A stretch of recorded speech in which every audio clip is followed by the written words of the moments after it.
कुछ लोग दुनिया के बड़े मंचों पर खड़े होकर नाक कमाते हैं, कुछ अखबारों की सुर्खियों में रोज नजर आते हैं। लेकिन कुछ लोग ऐसे भी होते हैं जो बिना शोर किए अपनी पूरी जिंदगी उस धरती की सेवा में लगा देते हैं जिसने उन्हें जीना सिखाया, जिन्होंने चौका सिस्टम बनाकर न सिर्फ जमीन को सींचा बल्कि गांवों की आत्मा को फिर से जगा दिया। नमस्कार sir, the last show talks में आपका स्वागत है। सबसे पहले पद्म श्री जैसे प्रतिष्ठित पुरस्कार से सम्मानित होने पर आपको ढेर सारी शुभकामनाएं। आप सबको नहीं। आपके साथ आज इस मंच पर बैठना हमारे लिए बहुत गर्व की बात है। सर, सबसे पहले हम जानना चाहेंगे आपके बारे में कि आजकल आप क्या कर रहे हैं। मैं गांव में जाता हूं, गांव के संगठन को 50 साल से बना रहा हूं और फिर पूरा एक पर्यावरण को लिए काम करते हैं। सर, आप हमें थोड़ा चौका सिस्टम के बारे में सबसे पहले कुछ बताइए, ये क्या है और कैसे काम करता है। चौका सिस्टम बरसात का पानी रोकने का काम करता है, चाहे खेती हो, चाहे चरागा भूमि, गोचर भूमि होती है, उसमें घास पेड़ लगाने का काम हो। चौका सिस्टम एक ऐसी तकनीक है जो ग्राउंड वाटर निकालने की ज़रूरत नहीं है, वो मॉइस्चर बढ़ाता है। सर, जब आपने ये कदम उठाया था तो क्या किसी ने आपको ये समझाया कि ये संभव नहीं है। नहीं, हमने नेचुरल गड्ढे देखे, खेतों में भी देखे और गोचर में भी देखे। तो 9 इंच में जो पानी भरता है उसी में घास आया। 3 फीट पानी भर जाता है और वो सूखने के बाद ज़मीन फट जाती है, न उसमें घास आता। तो हमें एक ऐसी तकनीक ये हमने ईजाद की है, ज़मीनों को देख करके, फसलों को देख करके कितना पानी चाहिए वो ज़मीन पे बरसात का पानी रखा हमने, उससे हमारे गांव आबाद हो गए। सर, ये तकनीक को स्टार्ट करने की जो प्रेरणा थी वो कहाँ से कैसे मिली। असल में हमने गाँव का जो खेती है, गाँव की जो आबोहवा है, गाँव की जो फसलें हैं, गाँव की जो घास है, उससे चीज़ें सीखी हमने। तो बहुत सारे लोगों ने ये भी कहा, आपने कहाँ पढ़ा, कहाँ आपने देखा, किसको आपने समझाया। नहीं नहीं, हम ये कहते हैं कि इस पे किताब लिखनी चाहिए। ये पहला हमारा ऐसा एक अध्ययन है या एक्सपेरिमेंट है जो अभी कहीं नहीं हुआ और वो लापोड़िया से शुरू होकर के 100 गांवों तक फैल चुका। सर, पूरा हमें ना इस तकनीक के बारे में आप सिंपल वर्ड्स में समझाइए जिससे कि हमारे युवा समझ सके और उन्हें भी इस चीज़ के लिए प्रेरणा मिले। हर जगह बारिश होती है और हर ज़मीन में हल्का या भारी ढाल होता है। तो बरसात आती है तो पानी बह जाता है, तो पानी नदियों में जाता है या नालों में जाता है। कोई भी बारिश 90 mm या 100 mm या 150 mm हो जाती है तो फ्लड आ जाता है, जिसको बाढ़ कहते हैं। हमने ये काम किया कि कितना भी बारिश हो, हर जगह पानी रुकेगा और फसल के अनुसार और घास के अनुसार रुकेगा। तो हमने जो फ्लैट ज़मीन है उस पे हेड बंड बनाया जैसे मिट्टी का, फिर साइड बंड बनाया तो 9 इंच पानी रुकता है। तो पहली बरसात या कोई भी एक बरसात होती है तो 9 इंच पानी बहुत माना जाता है।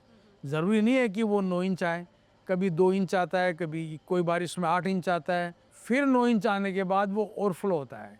क्या कि 9 इंच से कोई भी बारिश का पानी ज़मीन पे नहीं रहना चाहिए और 4-5 दिन में या वो ज़मीन में चला जाता है, फिर बारिश आती है, फिर भरता है, फिर ज़मीन में चला जाता है, फिर बारिश आती है, फिर बैठ जाता है। उस ज़मीन को अगर हम कहीं खोदें तो जहाँ तक पत्थर होता है वहाँ तक मॉइस्चर बैठ जाता है, यानी पानी बैठ जाता है। और जब हमारे यहाँ पर जुलाई से बारिश चलती है, अगस्त में होती है और सितंबर में फर्स्ट वीक में कभी कभी होती है, तो हमें वो जो ज़मीन का पानी है वो धीरे धीरे ऊपर आता है और ऊपर वाले जो भी हरियाली है, चाहे फसल की हरियाली हो, चाहे घास की हो, चाहे पेड़ों की हो, वो जड़ों से मॉइस्चर मिलता है उसको, इसलिए पूरी परत हरी रहेगी। तो इसमें बहुत बड़ा फ़ायदा ये है कि बिजली की ज़रूरत नहीं, डीजल इंजन की ज़रूरत नहीं। आप आवश्यकता अनुसार गोचर में कितना पानी ठहरना चाहिए वो चौका तकनीक बताता है। जो हवा में नमी होती है, वो आपकी ज़मीन में नमी होती है और वो बड़े एरिया में किया जाता है, पूरा गांव कंप्लीट। तो फिर वहाँ पे गर्म लू भी नहीं चलती है, मतलब गर्म हवा नहीं चलती है, क्योंकि मॉइस्चर बहुत होता है। गांव की जो बसावट है वो पानी कहाँ जा रहा है, उसके तालाब बना दिए और चौका सिस्टम 9 इंच के बाद छोटे तालाब है, उसमें पानी जाता है। छोटे तालाब भरने के बाद बड़े तालाबों में जाता है, फिर बड़े तालाब के बाद नदी में जाता है। तो आपका फ्लड तो ख़त्म, कभी फ्लड नहीं आएगा। और जब इतना पानी आपने रोक ही लिया तो सूखा भी नहीं पड़ता है। मान लीजिए कि कभी बिल्कुल ही बारिश नहीं हो तो हमारी ज़मीन में इतना पानी होगा वो 3 साल तक चलता है, जी क्योंकि हम पानी नहीं निकाल रहे हैं। जी। पानी अपने आप ज़मीन को ऊपर से हरा रखता है। वो तकनीक चौका सिस्टम में ही है और वो अभी तक भारत में लागू नहीं हुई। भारत में अगर कहीं लगी है तो हमारे यहाँ से ही गई है। चौका सिस्टम पे तो हमें पद्म श्री मिला है, बहुत सारे और अवार्ड मिले हैं, और दूसरे देश के लोग भी यहाँ आते हैं, उसको सीखते हैं और वहाँ जाके काम करते हैं, और वहाँ हमारी किताबें छपी है कि चौका सिस्टम क्या चीज़ है। सर, जब आपने अपनी 10वीं के बाद पढ़ाई छोड़ी थी तो इसके पीछे क्या वजह थी? मैं जब 5वीं क्लास पास करके जयपुर चला गया पौधार स्कूल में, और 10वीं क्लास में पढ़ रहा था। जब गर्मी की छुट्टी में इधर आया तो गांव में पानी नहीं होने की वजह से जो गांव का कुआं होता है पनगट, जिसको पेयजल कुआं बोलते हैं, जी। उसको खोदा जा रहा था और फिर उससे पानी ले रहे थे। तो वो कितना सा तो पानी मिले, ऊपर भीड़ लगी हुई है कुएं के ऊपर, और वो पानी भी मिट्टी से घुला हुआ, और मुश्किल से पानी निकले। फिर 1 घंटे बाद फिर 1 घंटे बाद आओ तो बहुत प्यासे मर रहे थे लोग। जो पशु हैं वो तो मर ही चुके थे, बहुत सारे हड्डियों का ढेर लग गया था।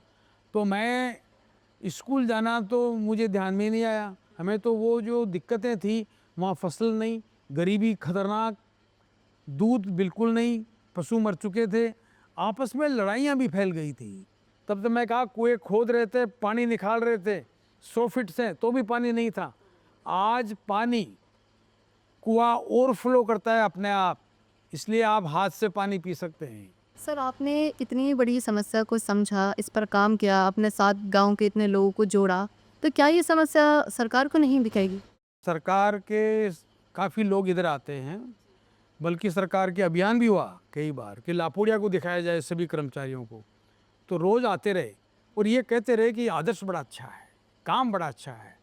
तो हमने एक बोर्ड लगा रखा है कि आप जो देखते हो वहाँ जाके करो, ये भी लिखा हुआ है। तो हाँ, करेंगे, देखेंगे, समझेंगे। फिर ऑर्डर भी हुए हैं कि चौका सिस्टम से काम किया जाए, लेकिन कहीं हुआ नहीं। मतलब सरकार की तरफ से कोई सहयोग? नहीं, कोई सहयोग, मतलब काम हुआ ही नहीं, ना हमको सहयोग किया कभी। बल्कि वाटरशेड डिपार्टमेंट को हमने कहा था कि लापोड़िया देखने आए। दिल्ली के जो सेक्रेटरी है मनोज जोशी जी, वो देख के आए, यह देख के बहुत खुश हुए। उन्होंने राजस्थान सरकार को लिखा और कहा भाई इनका काम बड़ा अच्छा है, और आप अगर यहाँ का प्रस्ताव भेजते हो तो हम स्वीकृत कर सकते हैं। लेकिन यहाँ से प्रस्ताव ही नहीं गया। हमने कहा भेजो, सोचेंगे, देखेंगे। तो आगे काम नहीं बढ़ा। एक एक ट्रक एक एक गांव से जाता है, 100 गांवों से कितने ट्रक गए। जयपुर में सारा दूध हमारा इलाके का है, ये लिखा भी गया है, पानी वाला इलाका लापोड़िया व अन्य गांव। तो सर, जैसे कि हम अभी शहर से यहाँ तक आए हैं और हमने देखा रास्ते में सड़कें बहुत बुरी हैं, खराब हैं, तो क्या सरकार ने कभी ये भी नहीं सोचा, आपने इतना बड़ा यहाँ पे काम कर दिया, चौका सिस्टम को यहाँ पे आपने इतना एम्पावर किया है, तो क्या सरकार ने कभी ये नहीं सोचा कि सड़क को भी ठीक करा, जैसे कि लोग आपके पास आएँ, इस तकनीक को समझें? नहीं, हमने कई दफ़े लिखा। हमने ये भी कहा कि ये एक ऐसा टूरिज्म हो सकता है जो विदेशी लोग भी आएंगे, देशी लोग भी आएंगे, और वो तालाब देखेंगे, रास्ते देखेंगे, है ना, और वो एक अच्छा पक्षी देखेंगे यहाँ पर। तो आप अच्छी रोडें बनाओ, सब कुछ बनाओ।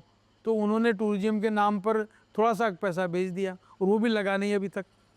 हम जब जाते हैं हाँ करेंगे, देखेंगे, मेल जाओ, रख जाओ, लेटर रख जाओ, हम आएंगे, फिर दोबारा जाओ, तिबारा जाओ। हो क्यों रहा है? असल में वो लोग विकास के नहीं हैं। जी। एक तो वो अपनी राजनीति में उलझे रहते हैं, एक दूसरों की टांग खिंचाई होती है उनके बीच में, तो वो एक दूसरे को गिराना, फिर कभी ये गिराना, कभी वो गिराना, उसमें लगे रहते हैं। गांव में आते ही नहीं है। हमने अभी जल संसाधन मंत्री से मिले, ये कहा कि आप लापोड़िया का इतना नाम है जल संरक्षण के लिए, तो आप एक दफ़े देखो और सब जगह करो, सरकार करें सब जगह। आएंगे, अब तक नहीं आए। दोनों पार्टियों को हम तो दौड़ दौड़ के थक गए इनको समझाने के लिए, लेकिन ये समझ नहीं पाए। इनको समझाना जरूरी है, देश का विकास करना है। तो यहाँ के जो मुख्यमंत्री है, मेरे साथ 2.5 घंटे बात की, कैसे हो सकता है, क्या हो सकता है, उन्होंने सब समझ तो लिया, आगे कुछ काम बढ़ा नहीं।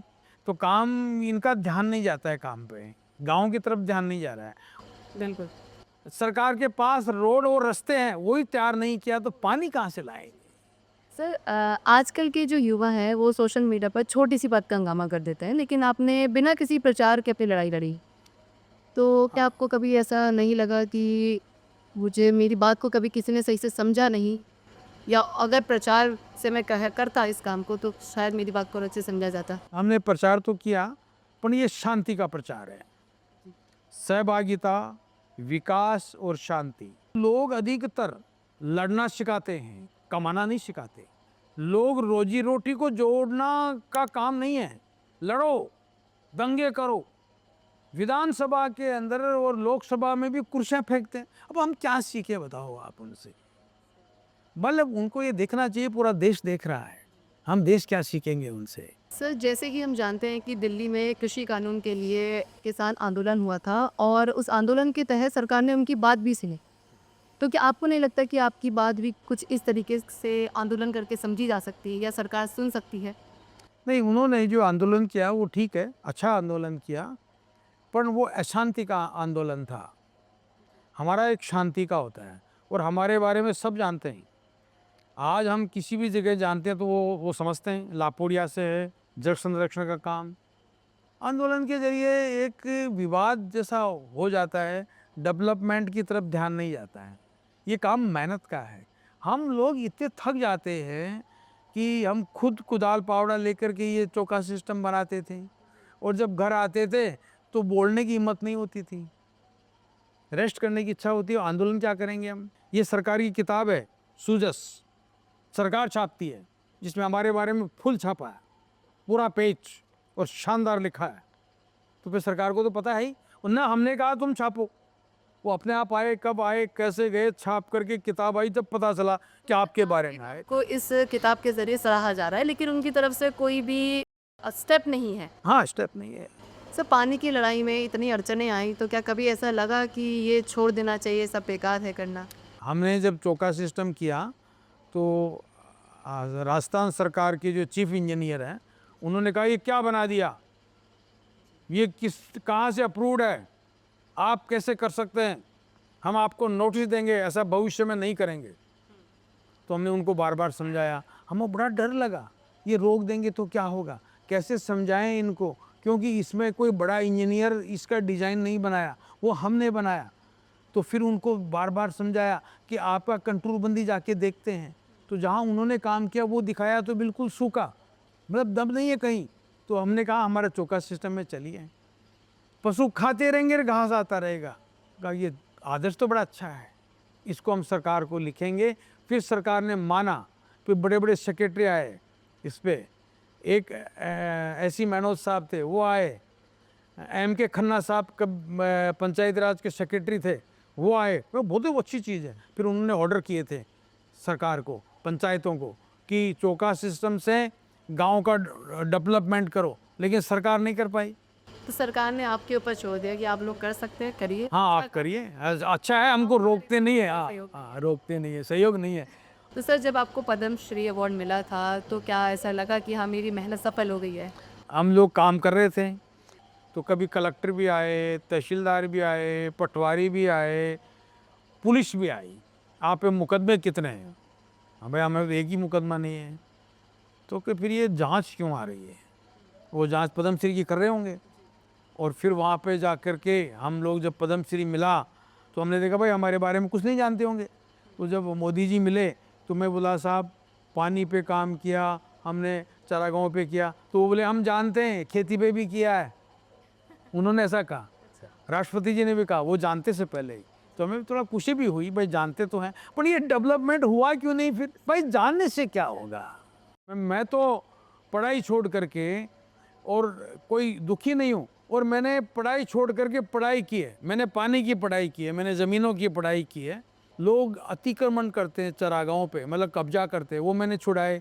तो मार धाड़ करने की लोगों ने सोची, जी और वो एमएलए का फ़ोन आता है, ये हमारे लोग, इसको छेड़ना मत। अरे हमारे लोग हैं तो आप अतिक्रमण क्यों करते हैं? तो बहुत सारे एमएलए नाराज़ थे। हाँ, मुख्यमंत्री दोनों ने माना, है ना?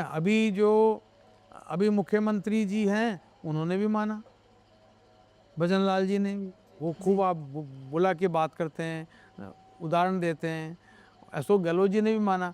पर ये जो लोग हैं, जो राजनीति से जुड़े हुए होते हैं, ये नाराज़ रहते हैं, क्योंकि उनकी सेवा करो, वो कैसो करे रहो, उनकी सेवा में खड़े रहो और वो कहें वो करो।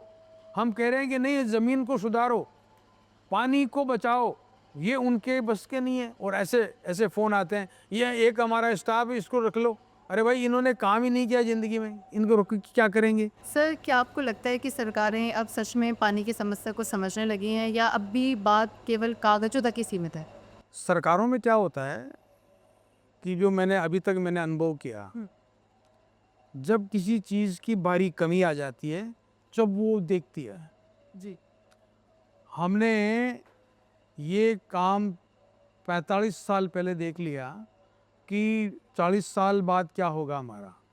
तो हमने जो डेवलपमेंट किया है, वो ऐसा है कि कभी सूखा नहीं पड़ेगा और फ्लड नहीं आएगा। फ्लड आ गया तो आपकी फसलें बेकार, दिक्कतें ही दिक्कतें हैं। फिर आप बाढ़ राहत चलाएंगे, राहत काम नहीं करेंगे, राहत देंगे। सूखा हो जाएगा तो सूखा राहत करेंगे। आप ऐसा काम करो ना सूखा पड़े और ना बाढ़ आए। सर, आपने किसानों और युवाओं के साथ मिलकर GVNML ग्राम विकास नवयुग मंडल लापुड़िया नाम की संस्था बनाई। तो सर, इसके पीछे भी कोई पानी की समस्या या प्रॉब्लम को सॉल्व करना था या कोई और बड़ा बदलाव आप लाना चाहते थे इसके ज़रिए? हमें जब काम शुरू किया था तो हमने कोई संस्था, आइडिया ही नहीं था, विचार ही नहीं था हमारा कि ऐसे संस्था बनाई जा सकती है क्या। ये धीरे धीरे किसी ने ये कहा कि साहब, आप संस्था बनाओ, वरना ये कर नहीं सकते। किस नियम के तहत करोगे, क्यों बैठे हो, क्या चाहते हो। आज हम कह सकते हैं कि हमारे ये उद्देश्य है, इस पे हम काम कर रहे हैं। तो फिर हमने संस्था बनाई। सर, एक लास्ट क्वेश्चन कि 20 साल पहले के लक्ष्मण जी और आज के लक्ष्मण सिंह अगर मिलकर हमारे समाज को, युवा को कोई संदेश देना चाहेंगे तो वो क्या होगा? हमारा संदेश ये है कि जितनी भी सामाजिक बुराइयां हैं, उसको ठीक करते हुए हम एक साथ बैठ करके और हमारे डेवलपमेंट का काम करना चाहिए, शिक्षा का काम करना चाहिए। कॉलेज ज़रूर जाइए, स्कूल ज़रूर जाइए, पर आप गांव के बीच में बैठ करके वो कॉलेज के टीचर भी, लेक्चरर भी, स्कूल के टीचर भी गांव में बैठने चाहिए। और फिर जब गांव के बुजुर्ग और युवाओं को एक साथ बैठा करके एक वातावरण तैयार करो कि गांव को हम कैसे बनाएं, समाज को हम कैसे बनाएं। समाज को सही नहीं बनाया तो कोई डेवलपमेंट नहीं होगा। हमको इस देश को स्वीकार करना चाहिए, हम इस देश के नागरिक हैं। हम इस हाथों से डेवलपमेंट नहीं करेंगे, इस दिमाग से ठीक नहीं सोचेंगे तो हम करेंगे क्या? हम क्यों पैदा हो गए इस धरती पे? हमें अभी आज की तारीख में हम संसद को ठीक नहीं कर सकते। हम हमारे गांव से शुरू करके संसद तक जा सकते हैं, संसद से गांव नहीं आ सकते। हमारा आदर्श गांव होगा तब संसद आदर्श होगी। हमारे संसद में जो दिक्कतें हैं ना, वो इसलिए दिक्कतें हैं कि हमारे गांव में दिक्कतें हैं। तो हम इसमें लगे हुए हैं, जब तक हम जिएंगे ये काम करेंगे और हम इसमें सफलता मिली है, आगे भी मिलेगी। पर हमारी जो थाली है ना, वो छोटी है, सरकार की बड़ा ढोल है। दमादम करेंगे तो पूरा देश जानेगा और देश अच्छा हो सकता है। इसलिए हम समाज को जाके या सरकारों को समझाते हैं, हमारे मतलब के लिए नहीं, हमारे कोई कपड़ों के लिए नहीं, हमारे मान सम्मान के लिए नहीं। अगर हम काम करेंगे तो मान सम्मान मिलता रहता है। श्रीमद् भगवद गीता में कहा गया है कि कर्म करो, फल की चिंता मत करो। लक्ष्मण सिंह जी ने भी यही किया। उन्होंने कभी मंच, सम्मान या फल की चिंता नहीं की, सिर्फ धरती, किसान और पानी की पुकार सुनी और जवाब में पूरी जिंदगी दे दी। उनका जीवन हमें सिखाता है कि असली परिवर्तन भाषणों से नहीं बल्कि उस मिट्टी में पैर रखकर काम करने से आता है जहाँ पसीना बहता है लेकिन उम्मीदें भी उगती हैं। आज हम उनसे सिर्फ एक कहानी नहीं सुनकर जा रहे, हम एक सोच लेकर जा रहे हैं कि बदलाव शुरू होता है जब एक इंसान बिना शोर किए सिर्फ सही करने का फैसला करता है।